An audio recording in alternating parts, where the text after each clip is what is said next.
A seguir, na rádio web Holonomia, a voz do autoconhecimento, com o professor e jornalista Odair Hamed Abujamra, discutindo a história e fique por dentro.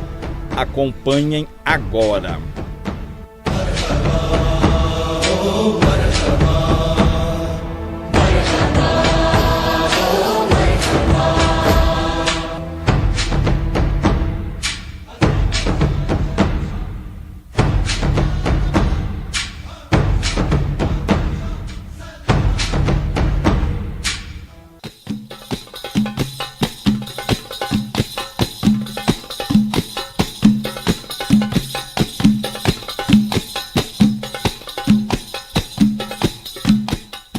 Na sequência, radioholonomia.com.br, programa Discutindo a História, fique por dentro, apresentação a Hamed Abujamra.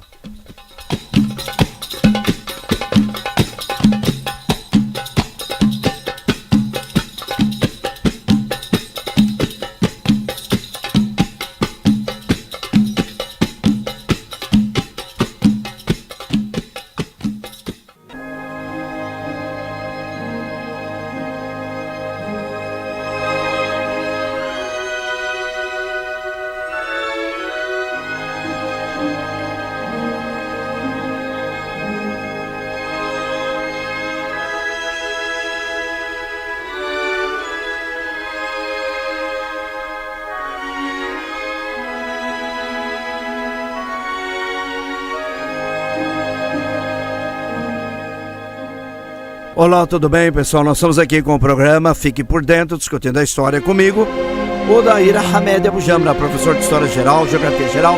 Eu também sou jornalista registrado, jornalista, analista, comentarista dos Sagrados Textos da Sagrada Torá, dos Santos Evangelhos, Sagrada Bíblia, Sagrado Corão, e também especialização em Sociologia, Antropologia Política Internacional e Globalização. E o nosso programa de hoje aqui é um prazer, hein? Estar aqui com vocês na Rádio Holonomia. E hoje o nosso programa Fique por Dentro, discutindo a história. Nós vamos nos voltar hoje para a sociedade atual, a política internacional, e também nós vamos comentar em continuação de programas nossos anteriores, que eu falei para vocês sobre o livro que está esgotado, Illuminati, do Paul Cogg, da editora Planeta. Vocês vão ficar assim por dentro nos comentários que vamos fazer hoje, continuando. Ouvintes estão conosco, estão sempre ouvindo tudo. Eu havia falado da morte do Papa João Paulo I, vocês lembram? João Paulo I governou a igreja por 33 dias. 33 dias somente. João Paulo I. Quanta coisa que nós falamos para vocês, vocês ficaram por dentro. Nunca ouviram falar isso aí. Vocês viram quanta corrupção? E hoje eu vou falar muitas coisas para vocês também. Eu tenho um jornal aqui do estado de São Paulo, que é o nosso programa de hoje, né? O Discutindo a História, fique por dentro. Nós vamos ficar por dentro mesmo, até eu também, né? De 1º de outubro do ano 2000. Vocês têm esse jornal? Tem nada, a única que tem sou eu. É o estado de São Paulo, domingo 1º de outubro do ano 2000, que era antivéspera de eleições para governador de São Paulo. Meu Deus, vou contar cada uma. Doutor Tuma, já falecido, Luiz Irondina, Doutor Paulo Maluf, Dona Marta Suplicy. E a Marta Suplicy estava aí ganhando em primeiro lugar, inclusive para prefeita. Nós vamos falar já, tá bom, hein? Fiquem atentos aqui, que esses programas são muito importantes, porque muitas coisas que nós falamos aqui, vocês não encontram mais. Quem quiser esse jornal, já dê a dica, né? O Estado de São Paulo do domingo, dia 1º de outubro. Domingo, dia 1º de outubro do ano 2000. Esse aqui vale milhões e milhões. Esse jornal, isso que eu não dou pra ninguém, gente. Quem quiser esse jornal aqui, eu vendo por 1 milhão de euros. 1 milhão de euros, esse Estado de São Paulo, do dia 1º de outubro do ano 2000. Tem coisa que é absurda. Vocês não acreditam como não tem ética esses políticos brasileiros. Falta de ética, cretinos, ordinários, indecentes. Olha, depois vem falar de Deus, mas isso me irrita. Depois colocam Deus no meio. Bom, Vamos lá então, turma. O último programa nosso, Fique por Dentro, discutindo a história. Nós falamos da morte de João Paulo I e aquela falcatrua lá da Cosa Nostra, né, da máfia italiana. E eu falei de um grande cardeal perigosíssimo, o Paul Marcinkus. Paul Marcinkus, que nós vamos falar dele hoje. Os mercadores do templo. Os mercadores do templo. O bispo Paul Marcinkus nasceu no estado de Illinois, Estados Unidos, é americano, 1922. Depois de estudar na Universidade Gregoriana de Roma, doutorou-se em Direito Canônico e foi recomendado em 1963 pelo cardeal de Nova York, o intrigante Francis Spellman, ao próprio Papa Paulo VI, que o tomou como intérprete e guarda-costas. E ele foi apelidado de o Gorila, que era gorilão mesmo, hein? Entretanto, o bispo Marcinkus, cardeal Marcinkus, conseguiu conquistar a plena confiança de Paulo VI, a ponto de ser nomeado, anos mais tarde, diretor do Instituto para as Obras de Religião, o mais simples, Banco do Vaticano. Será que eles têm uma tática? Em vez de chamar Banco do Vaticano, chama Instituto para as Obras de Religião. Olha que falcatrua, já começa enganando, enrolando. Banco do Vaticano, Instituto para Obras de Religião. E ninguém sabe, é o Banco do Vaticano. Banco de dinheiro particular. Meu Deus do céu. Bom, então nós estamos falando dessas Illuminati, do livro do Paul Cog, que está esgotado, Illuminati, da editora Planeta. Vocês não encontram esse livro aqui nem em sebo. Pode ser que encontre, mas é muito difícil demais. Vale ouro esse livro aqui. É um livro que eu tenho algumas anotações, né, e alguns comentários também, que eu faço com vocês aqui. E é a continuação, quando nós falamos do reinado da administração da igreja de Paulo VI, a morte antes de João Paulo I, depois João Paulo II, que nós falamos, e agora na continuação do assunto. Bom, então nós falamos no bispo, que vai ser cardeal Paul Marcinkus, e também Francis Spellman, que eram de confiança de Paulo VI. O principal objetivo da indicação foi distribuir investimentos que até então haviam seguido a estratégia traçada desde os anos 1940 por um secular chamado Bernardino Nogara, fideicomissionário da Casa Rothschild de Paris. Vocês estão vendo já, hein, pessoal? O programa está caminhando quente. Vocês estão vendo a família Rothschild, a família inglesa, Illuminati, que domina o mundo. E nos Estados Unidos, Rockefeller. As duas famílias que dominam o planeta. Rothschild, em Paris, metido com o Vaticano. Vou comentar com vocês outra vez aqui. O principal objetivo da indicação do Paul Marcinkus, bispo, para ficar assessorando Paulo VI, foi redistribuir os investimentos que até então haviam sido a estratégia traçada desde os anos 1940 por um secular chamado Bernardino Nogara, homem de confiança da Igreja Católica e ligado de confiança à casa de Rothschild, a família Rothschild, em Paris. O senhor Bernardino Nogara já havia mudado então a política de não cobrar juros ou juros abusivos, que a Igreja Católica havia mantido durante séculos anteriores. Para isso, dispôs os benefícios fiscais alfandegários e diplomáticos concedidos durante o regime fascista de Benito Mussolini, graças ao Tratado de Latran de 1929. Graças a esses benefícios, ele passou a investir no mercado do ouro, especular em todo tipo de transações da bolsa. Olha só, hein, pessoal? Homem de confiança do Banco do Vaticano de confiança do Papa Paulo VI. Olha as falcatruas em Roma. E a humanidade não sabe dessas falcatruas, Illuminatis por fora. Olha só. Bom, graças aos benefícios conseguidos, pelo senhor tal Nogar aí, que era homem de confiança também de Paulo VI, ligado ao Banco do Vaticano, ele passou a investir no mercado de ouro também e a especular em todo tipo de transações da Bolsa de Roma e também da Europa, logicamente. Muitos investimentos dedicaram-se à compra de ações de empresas de alta rentabilidade, como as que na época também fabricavam armamento e métodos anticoncepcionais, como as pílulas luteolas, fabricada pelo Instituto Farmacológico Sereno. Mais adiante optou por comprar vários bancos, assim como ações em diversos setores, como seguros, o aço ou a propriedade imobiliária, chegando a possuir 15% da empresa La Società Generale Immobiliare. Vocês são admirados, pessoal. Não sabiam disso? Sabiam.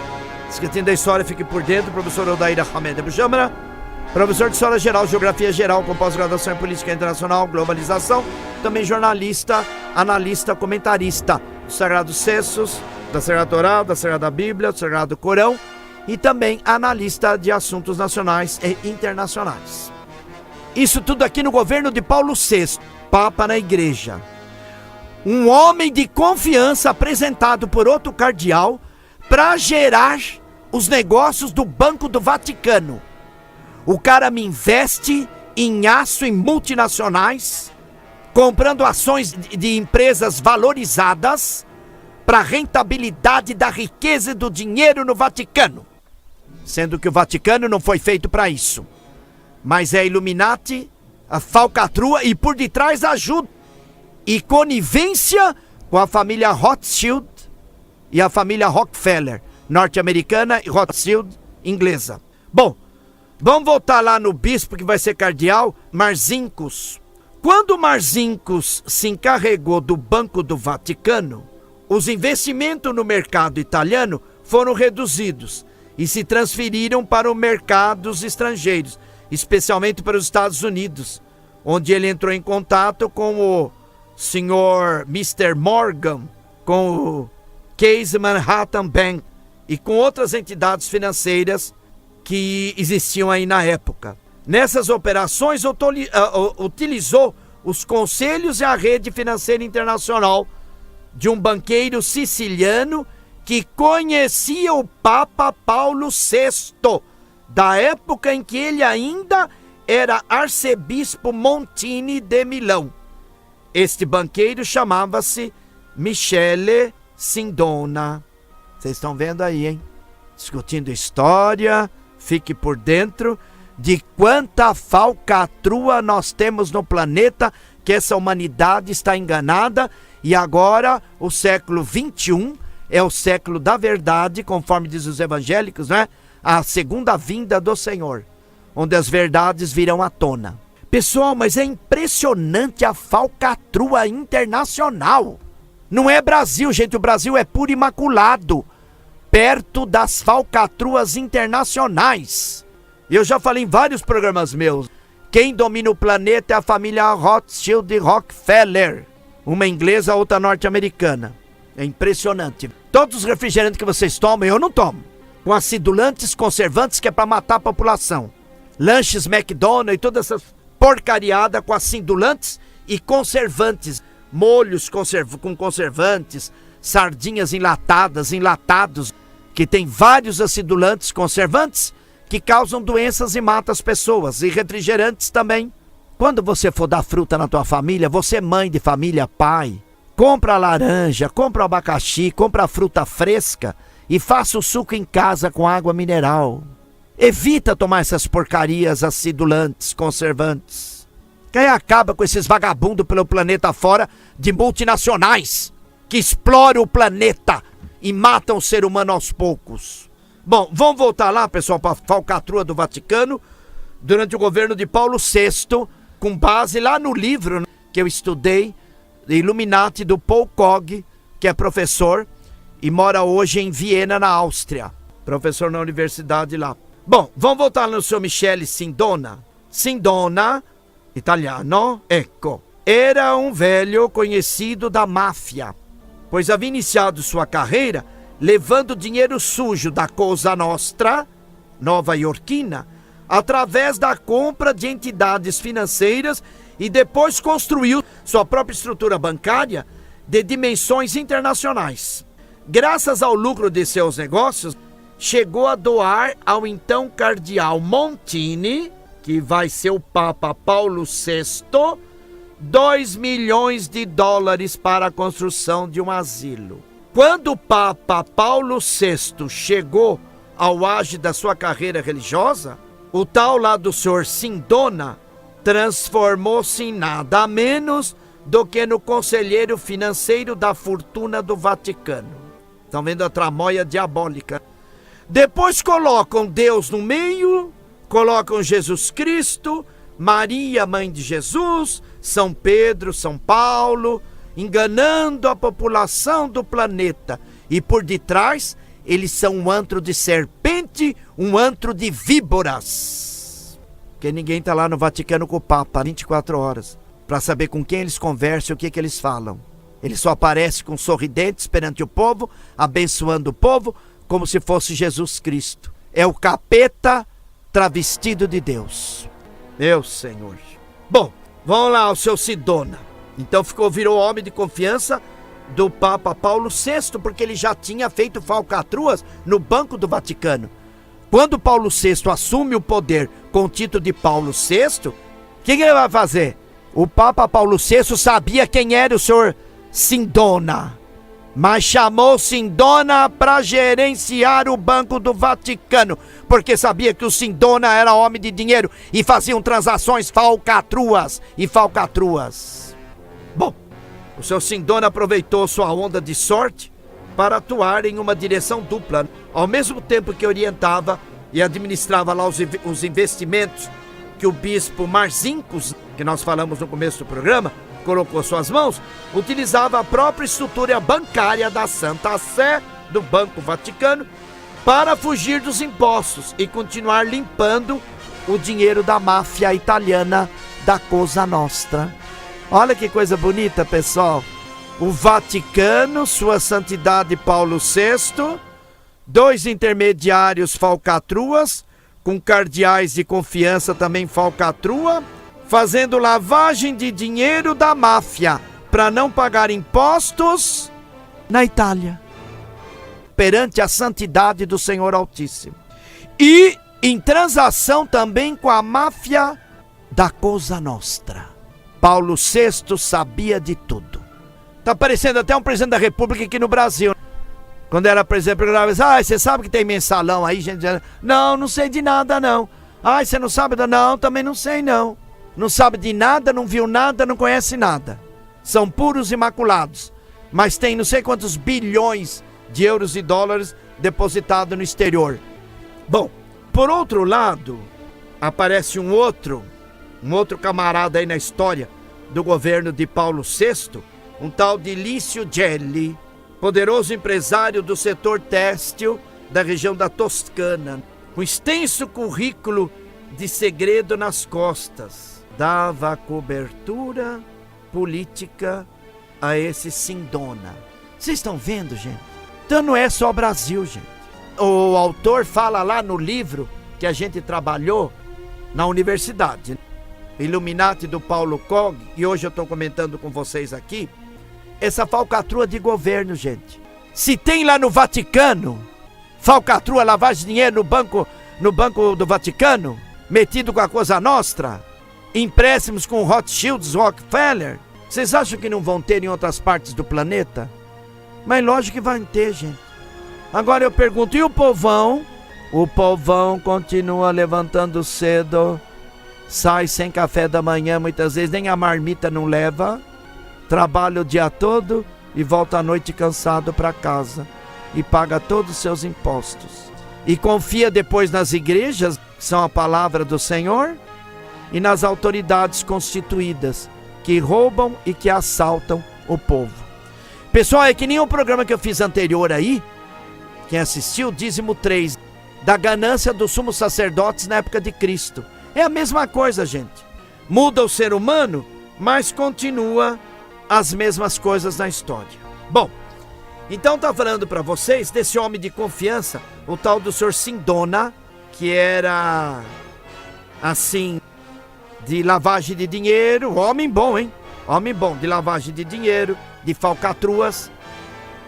E o Papa Paulo VI sabia disso, mas precisava desse homem no Banco do Vaticano para fazer as transações bilionárias entre a Cosa Nostra, a lavagem de dinheiro da máfia, e os empréstimos da família Rothschild e Rockefeller. E o povo do planeta rezando e batendo palma para sua santidade. Acabou isso? Acabou nada, gente, continua. Hoje são outros seres humanos, mas continua a máfia toda, porque o dinheiro precisa entrar, gente. São de muito dinheiro. Bom, o senhor Lício Gelli, que nós estamos falando, que dava cobertura lá ao seu Sidone, que era braço direito do Papa Paulo VI, havia lutado na Guerra Civil Espanhola e depois havia militado na SS de Himmler, ou seja, de Hitler. Isso.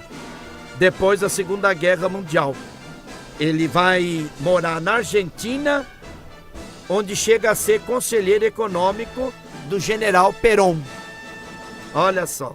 Depois ele volta para a Itália. Trabalhou primeiro para a KGB, que não existe mais, soviética, e para a CIA norte-americana. Na época que elaborou lá com o seu Sidone, era grão-mestre da loja maçônica P2, ou Propaganda 2. Propaganda 2. Esta não era uma loja a mais. Havia sido fundada em 1966, por insistência do então grão-mestre do Oriente da Itália, Giordano Gamberini. E seus planos de fundo eram similares aos dos Illuminati, pois não aceitavam em suas fileiras membro que não dispusesse de um mínimo de influência, riqueza ou poder em algum setor da sociedade. Então vocês estão vendo como foi bem assessorado o Papa Paulo VI, com uma falcatrua, com a máfia internacional, com a loja maçônica P2 italiana, metida em falcatruas com a Cosa Nostra, o Banco do Vaticano, com a KGB soviética e a CIA norte-americana. E ainda o seu Sidone vai ser também funcionário de confiança de Perón, na Argentina. Você vê só que coisa, né? Meu Deus do céu. Bom, segundo alguns especialistas, este grupo era herdeiro direto dos Carbonários. Este do Giordano Gambieri, que era grão-mestre aí da loja maçônica P2 na Itália, que para entrar nessa loja maçônica tinha que ser pessoa de influência e muito rica, ou poder com o setor da sociedade. Então era só gente alta, gente cobra, né? Bem especializado mesmo, gente da máfia, de falcatruas, para eles viverem bem e fazerem as negociatas dele, e engordarem os bolsos deles e as contas bancárias. E agora vocês perguntam, gente, e o Papa Paulo VI não deu fim nisso? Fica quieto, gente, calem a boca. Paulo VI na época estava quieto, calado, sabia, mas não abria a boca, porque o Banco do Vaticano está indo de vento em popa. Não falta dinheiro, luxo no Vaticano, os cardeais todos bem alimentados, falcatrua em cima de falcatruas, viagens de avião para baixo e para cima de graça, de carro, gasolina, tudo nas costas do dinheiro do Banco do Vaticano. Essa turminha dessa loja maçônica P2 aí vão ser herdeiros direto dos Carbonários, que é outro grupo também da pesada. O caso é que no seu cerimonial iniciático sucediu uma série de ameaças ao neófito, que lembram muitos rituais desta Irmandade Carbonária. Em outras respostas, o novo membro devia contestar afirmativamente perguntas como: estás preparado, pagão, para lutar e talvez ter de sentir vergonha e morrer? Para que nós, que talvez sejamos seus irmãos, possamos destruir este governo e formar uma presidência? A última prova consistia em deixar cair ao seu lado uma serpente, uma víbora. Se o aspirante se deixasse vencer pelo medo, não era admitido. Mas se aguentasse serenamente durante 1 minuto, recebia as boas-vindas. No juramento posterior, o novo membro da loja maçônica P2 se comprometia a combater os males do comunismo, dar um golpe no liberalismo e lutar para estabelecer um governo presidencial. Esse senhor Gelli, que era amigo lá do senhor Sindona, que eram homens de confiança do Papa Paulo VI. O senhor Gelli havia ingressado 2 anos antes na maçonaria, mas em pouco tempo atingiu o grau que lhe permitiu controlar a propaganda Due e, graças a ela, edificar um importante centro de tráfico de influências políticas e militares. Portanto, lá o senhor Sindona também recebia a proteção política de Gelli e, em troca, lhe pagava importantes somas em dinheiro para financiar as atividades da P2, que é a loja maçônica Due. Não é só isso. A mão direita de Gelli, em sua organização maçônica, Umberto Ortolani, que era um advogado e próximo de sua santidade. Então a falcatrua toda está pronta. A mão direita de Gelli, na sua organização maçônica, um advogado famoso, Ortolani, e que era próximo de sua santidade. Estava formada o trio diabólico. Por esse motivo, Gelli podia almoçar regularmente com Marcinkus, o pivô principal da nossa história, não é? Inclusive, por várias vezes, foi recebido por Paulo VI em audiência particular. Tudo funcionou perfeitamente, até que em 1970, a maciça evasão de capitais do Vaticano, fora da Itália, originou uma crise econômica no país, não é? Os membros da trama diabólica não se deixaram intimidar, diante do primeiro aviso. Naquela época, 1970, um maçom da loja Propaganda Due, um outro Roberto Calvi, passou a engrossar as filas dos conselheiros financeiros do cardeal Marcinkus e foi nomeado diretor do Banco Ambrosiano, Banco do Vaticano. Também conhecido como a lavadora, pelas enormes cifras de dinheiro sujo que era lavado a cada ano. Esse cardeal Marcinkus também era homem de confiança do Papa Paulo VI e que comandava essa máfia suja da lavagem de dinheiro e o Banco do Vaticano e essas peças internacionais, diretores de donos de falcatruas. O próprio Marcinkus vendeu a Calvi o Banco Católico do Veneto para que o somasse à sua rede financeira regular. O resultado foi que esse banco, que tradicionalmente havia feito empréstimos a juros baixos aos seus clientes, com menos recursos, mudou radicalmente de política. Claro, se ele foi vendido, tem falcatrua, lavagem de dinheiro, vai mudar. Os coitados que tinham empréstimo agora vão ter que se virar, porque a coisa vai aumentar. Vários bispos solicitaram então a um outro cardeal, um tal de Albino Luciani, que estudasse o caso. E esse acabou descobrindo, aquela verdadeira natureza dos negócios do senhor Calvi, Sindona e do próprio cardeal Marcinkus.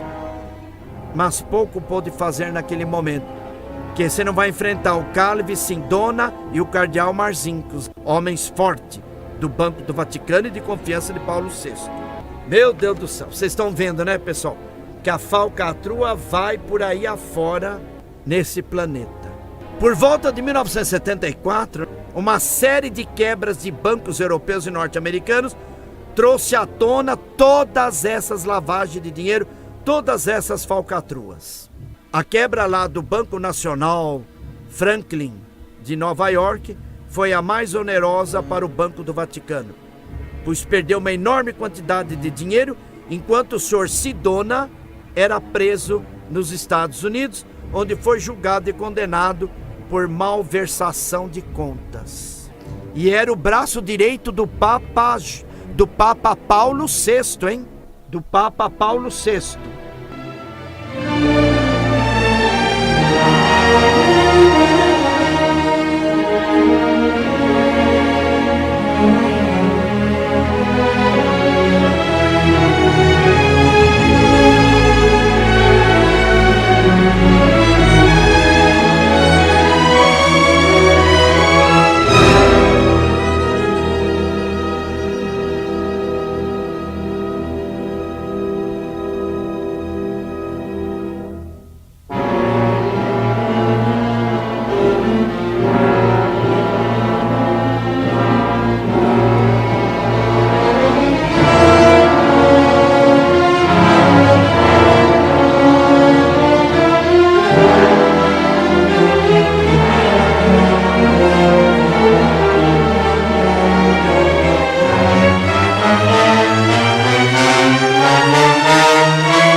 Sintonizam a Rádio Olonomia, o programa Fique por Dentro, discutindo a história comigo, Odair Hamed Abujamra. Hoje nós estamos trabalhando com vocês aí, o Fique por Dentro, os acontecimentos da história e da política internacional. Eu também sou jornalista, né, analista e comentarista. Bom, vocês estão acompanhando, né, pessoal, nessa falcatrua toda aí, da Cosa Nostra e da máfia do Banco do Vaticano, que a gente estudou na faculdade, na universidade, e a gente fica apavorado de ver que o mundo não é assim como nós pensamos, mas as verdades estão vindo à tona, para que toda a humanidade fique consciente e guarde seu dinheiro. Principalmente os ouvintes nossos que estão ouvindo o meu programa, o dízimo 1, dízimo 2, dízimo 3 já foi feito, depois vem o dízimo 4 ainda, o próximo programa, onde vocês vão ficar por dentro aí de toda essa falcatrua internacional, usando o nome santo do Senhor Deus. Bom, mas nós paramos lá, né, na quebradeira de 1974, nessa revisão assim da história, da quebra dos bancos também na Itália e norte-americanos, e aí o seu Sidone, que era braço direito do Papa Paulo VI, vem à tona. E ele foi preso nos Estados Unidos, esse braço direito do Papa Paulo VI. Bom, o governo italiano pediu a extradição dele dos Estados Unidos para a Itália, para levá-lo também a julgamento, e a obteve. Foi ao contrário de hoje. Hoje você pede extradição, o país não manda o cara. Em seu próprio país foi condenado à prisão perpétua por sua implicação na morte do fiscal encarregado de investigar a quebra dos bancos, inclusive o Banco do Vaticano. 2 dias depois, isso na década de 70 para 80, 2 dias depois, né, de ingressar em uma prisão de segurança máxima, Sidona faleceu, vítima de um estranho ataque, foi descrito como infarto ou derrame cerebral. Talvez tenha sido assassinada para não abrir a boca nos interrogatórios, porque iria envolver o cardeal Marcinkus, os braços direitos do Papa Paulo VI, o Banco do Vaticano, a Cosa Nostra e o próprio Papa Paulo VI. Olha só a confusão que ia dar. Vocês estão vendo como tem falcatrua, gente? Pessoal, eleva as mãos ao céu, batam palmas, porque o que acontece no governo brasileiro é fichinha perto da máfia internacional. O ser humano não pode mais ser enganado, gente. Não acredite mais, gente, nem homens de Deus não existe mais. É tudo falcatrua, tudo com base no dinheiro, conta bancária. Oh, meu Deus do céu. Bom, a duras penas, o cardeal Marcinkus e Calvi conseguiram salvar o Banco Ambrosiano e o Banco do Vaticano, pedindo vultuosos empréstimos a banqueiros internacionais. como nós sabemos, um dos instrumentos prediletos dos Illuminati, e oferecendo em troca a garantia moral do Vaticano.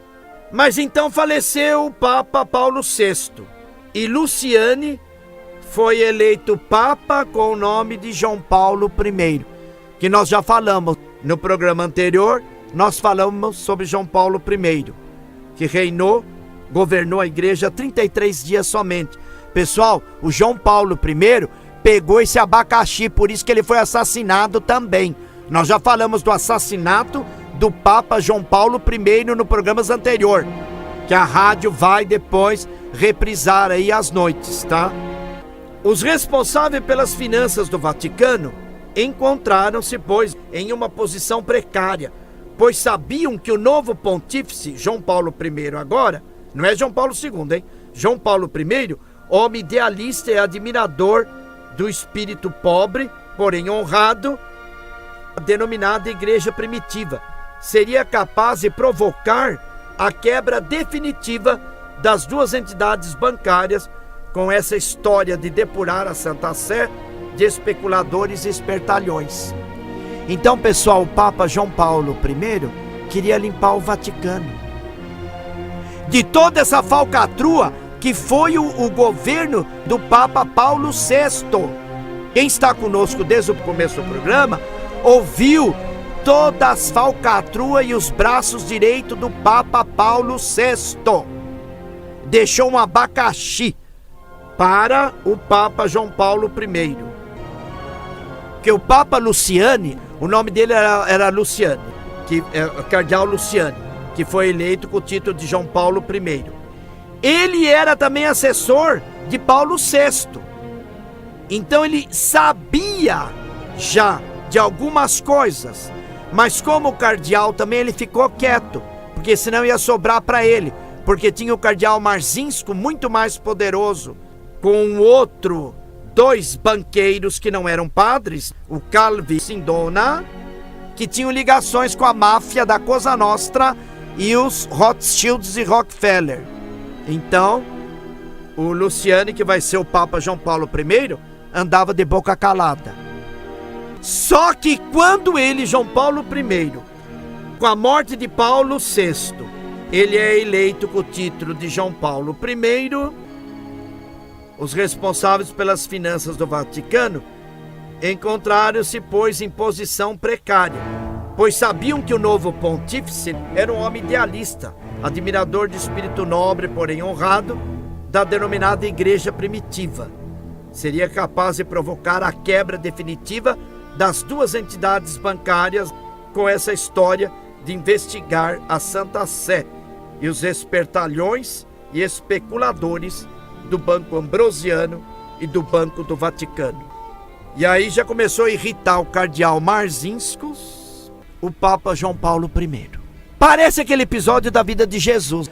Jesus estava incomodando o sinédrio judaico, Jesus estava incomodando o rei Herodes e Pôncio Pilatos também. Então nós temos que eliminar Jesus. O sinédrio judaico, os sumos sacerdotes, nós temos que arrumar um meio para eliminar Jesus. A mesma coisa que João Paulo I. João Paulo I devia ser eliminado, porque ele ia fazer uma lavagem no Vaticano, ver todas as falcatruas que haviam sido feitas no governo de Paulo VI, e muitos cardeais seriam denunciados. Bom, o que vai acontecer então, né? Não duraram muito tempo, veio então num golpe de sorte. Livrou os problemas com uma surpreendente e rápida morte do Papa João Paulo I, que vai governar só 33 dias. Enquanto estavam todos os cardeais, todo mundo preocupado, né? Ai, João Paulo I, o Papa vai fazer uma limpeza no Banco do Vaticano, e vai aparecer a Cosa Nostra, e vai aparecer bancos internacionais, e Rothschilds, Illuminati, e não sei o que, cardeais envolvidos. Vamos eliminar o João Paulo I. Vamos tratar de eliminar o João Paulo I já. João Paulo I veio a falecer 33 dias depois de tomar posse como Papa. Que eu não vou falar no João Paulo I hoje. porque eu já falei nele num programa anterior, também com base na nova ordem internacional e os Illuminati. Bom, morrendo João Paulo I, o seu sucessor, Karol Wojtyła, que todo mundo conhece, que vai ser santificado agora pelo Papa Francisco I, vai substituir o João Paulo I, João Paulo II. A polícia italiana prosseguia suas investigações e de alguma forma acabou chegando até o Gelli. Lembra do Gelli? O Gelli era um dos braços direitos lá também do Papa Paulo VI. A polícia italiana conseguiu chegar nele depois da morte do Papa João Paulo I. E lá por volta de março de 1981, uma operação militar tentou detê-lo em sua residência. Mas quando os agentes entraram, o dirigente maçom havia desaparecido. Esse Gelli foi o grão-mestre aí da loja Propaganda Due, da maçonaria Illuminati italiana, que já falamos aqui anteriormente. Bom, a polícia italiana não conseguiu pegar o tal Gilli, que era grão-mestre da loja maçônica Programa Due. Depois de realizar uma verificação perigosa, apareceram os arquivos secretos, da loja Propaganda Due, ou Propaganda 2, entre os quais figuravam os nomes de seus 953 membros ativos. Entre eles tinha cardeais no meio também da igreja. O escândalo foi tão grande na Itália, porque na lista figuravam, olha só, o ex-presidente Giulio Andreotti, presidente da Itália, os primeiros ministros italianos, entre eles o responsável pela justiça, Adolfo Sarti, 90 juízes, mais de 40 parlamentares, diversos líderes de partidos políticos, banqueiros, diretores de jornais, quase 200 oficiais das Três Armas, entre eles Torristi, na época chefe do Estado-Maior, diretores de 3 principais serviços de inteligência e muitos professores universitários. Na verdade, nenhuma novidade nisso, porque é tudo gente alta que ganhou dinheiro e se enriqueceu com a lavagem de dinheiro, metidas com o Vaticano. No período do governo de Paulo VI e João Paulo I, que queria fazer a limpeza, mas foi assassinado. E aí entrou João Paulo II e continuou ainda essas falcatruas todas. E ninguém sabia de nada, como sempre, Na verdade, nenhuma novidade nisso. João Paulo II toma posse como Papa da Igreja. Depois da época de Mazzini e Garibaldi, muitos dos dirigentes políticos italianos pertenceram a outra loja maçônica. Deixaram a Propaganda Due. O próprio Silvio Berlusconi, que está vivo, pertence à loja maçônica Propaganda Due. E todo mundo já sabe, que o senhor Berlusconi foi primeiro-ministro do parlamento italiano 3 vezes. Quantas falcatruas esse homem cometeu e é maçom! Que coisa absurda! O próprio Silvio Berlusconi, da loja maçônica Propaganda Due, foi 3 vezes primeiro-ministro da Itália, metido em falcatrua e lavagem de dinheiro. E outras coisas mais, metido em sexualidade também, em casas de massagens e duchas na Itália, assim por diante. Onde se iniciou pelo menos 3 anos antes da operação policial. Embora, segundo explicou posteriormente em uma entrevista, o tenha feito apenas para agradar um amigo. E certamente disse: nunca assisti às suas reuniões, nem fui favorecido por suas maquinações. Quer dizer, é sempre a mesma história. Os caras altos, quando são pegos no pulo, tiram o corpo fora. Não, foi um amigo que me convidou. Eu fui lá para fazer número, mas nem sabia do que se tratava, não sabia o que eles faziam na maçonaria. E eu fui lá como amizade só, na Propaganda Due. Mas vai ser cretino no meio do inferno, senhor Berlusconi. Meu Deus do céu, que vergonha internacional, não, gente? Bom, todos os membros da propaganda do UE haviam jurado obediência absoluta a seu grão-mestre, embora o sistema hierárquico estivesse tão bem organizado que muitos não sabiam que o chefe era Lício Gelli, a quem sequer conheciam. Em todo caso, a grave crise política estava montada, já que o governo de Floriani, então no poder, estava infestado de membros da propaganda do UE. Então é assim, era uma loja também maçônica interessada no seu bem-estar, na riqueza dos seus membros, tá? E que se lixe o povão. A ideia de fundo desta loja, propaganda do UE, loja maçônica italiana, segundo os documentos descobertos pelas autoridades, era enterrar o regime político italiano, nascido na Segunda Guerra Mundial e baseado no enfrentamento de duas forças principais, comunistas e democristianos, para substituí-lo por um governo de perfil mais presidencialista e alguns traços autoritários. A velha tática de tese e antítese, superadas pela síntese. Esse governo estaria sob o controle oculto da P2, da propaganda do UE, cuja presença jamais seria pública.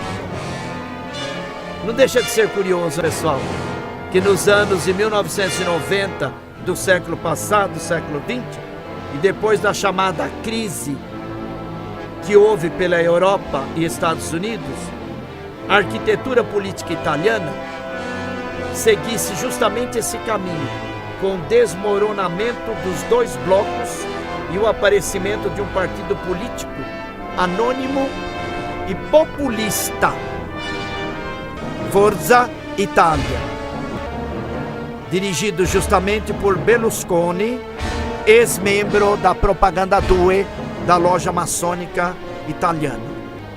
Lá pelo final de julho de 1981, mais ou menos, o laço se estreitou um pouco mais.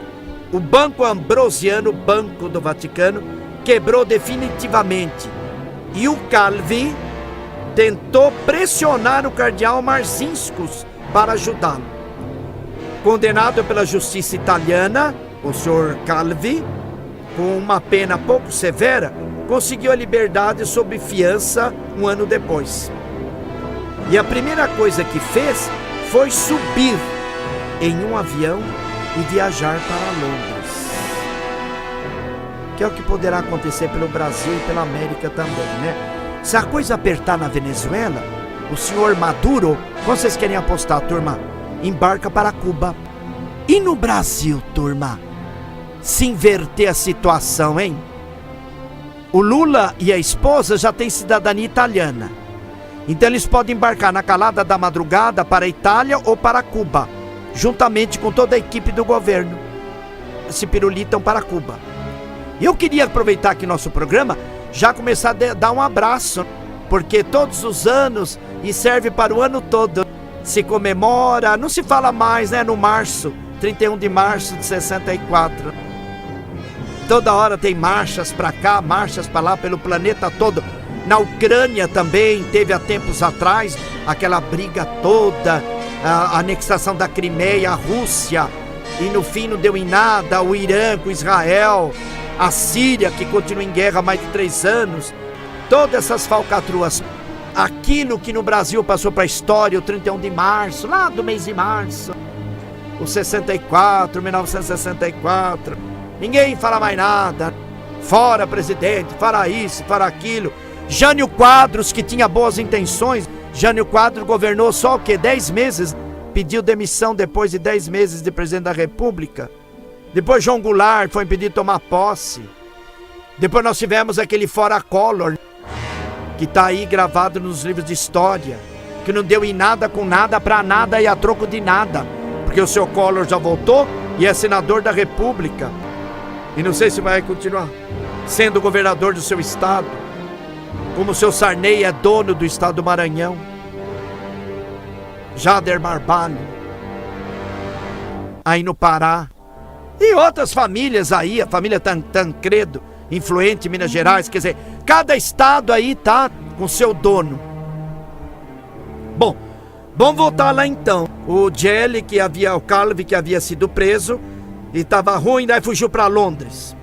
Segundo diversas fontes, buscava o apoio de uma loja maçônica muito poderosa e talvez levasse consigo certa documentação que havia guardado em uma caixa de segurança máxima do banco suíço del Gotardo.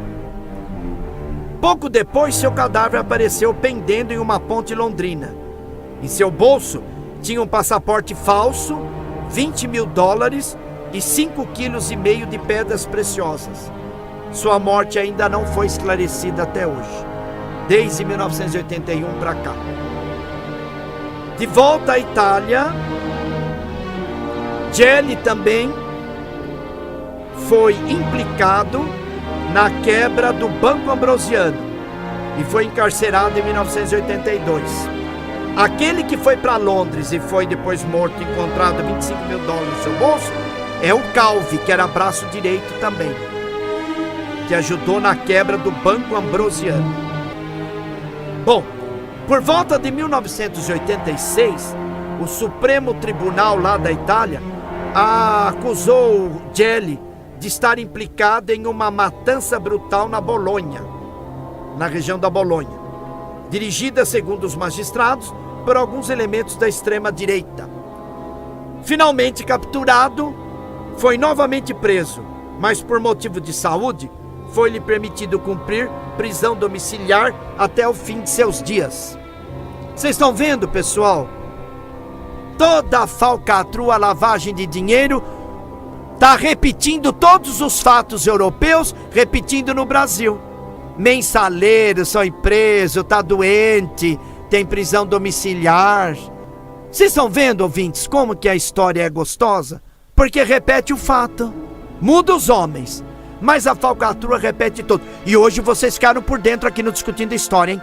Dessa visão geral que nós fizemos. Falamos quantas coisas, hein, gente? Não? Dessa falcatrua do Papa Paulo VI para o Papa João Paulo I e o Papa João Paulo II. Assim que o Papa João Paulo II assumiu o governo da igreja, João Paulo II, falecido também, reinou aí quase 30 anos, essas falcatruas continuaram, mas o Papa João Paulo II continuava alheio, para não criar problema, porque ele já sabia que o João Paulo I tinha sido assassinado, que eu falei no programa já anterior aqui com vocês. Sintonizam a Rádio Olonomia, o programa Discutindo a História, fique por dentro, e nós já estamos chegando ao fim, terminando o nosso programa. Programa Discutindo a História, fique por dentro, todos os dias às 17 horas. E também reprise à noite às 23 horas e aos domingos às 22 horas. Todos os dias às 23 horas e aos domingos às 22 horas. E às 17 horas também. Discutindo a História, todas as noites às 23, domingo às 22 horas.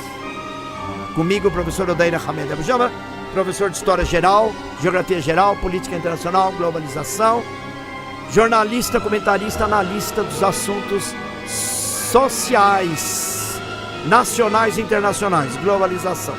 Também estudioso e analista do Sagrado Texto da Sagrada Torá, da Sagrada Bíblia e do Sagrado Corão. Nosso programa chegou ao fim. Nós vamos ficando por aqui. Quem quiser entrar em contato conosco, internautas@radiotvolonomia.com.br, internautas@radiotvolonomia.com.br, lembrando que Olonomia sempre com H. Pessoal, muito obrigado a todos vocês, tenham uma ótima semana, sejam felizes, boa tarde, boa noite, conforme ouve o nosso programa, que ele é reprisado, mas tenham todos bons fins de dias, sejam felizes e continuem aqui conosco, hein? Discutindo a História, fique por dentro do programa Odair Abujamra. Falou? Muito obrigado a todos, tchau, sejam felizes.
Vocês internautas ouviram na rádio web Holonomia, discutindo a história e fique por dentro, com o professor e jornalista Odair Hamed Abujamra.